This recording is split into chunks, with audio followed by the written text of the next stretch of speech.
अक्कलकोटचे श्री स्वामी समर्थ हे दत्तावतार श्री नरसिंह सरस्वती यांचाच पुनर्जन्म असल्याचे मानतात. त्यांनी आपल्या आयुष्यात अनेक भक्तांवर कृपा केली, अनेक चमत्कार केले. नदीचे मूळ आणि साधूचे कुळ विचारू नये असे म्हणतात. तरीही एकदा कोणीतरी स्वामींना त्यांचे नाव आणि ते कुठून आले असं विचारले होते.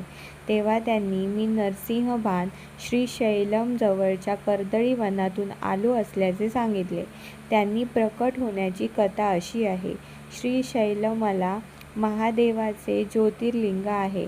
तेथे जवळच कर्दळीच्या वनात श्री स्वामी समर्थांनी अनेक वर्ष एकाच जागेवर तपश्चर्या केली. खूप वर्ष तिथे असल्यामुळे त्यांच्या अवतीभोवती झाडे, वेली आणि मुंग्यांचे भले मोठे वारूळ तयार झाले होते.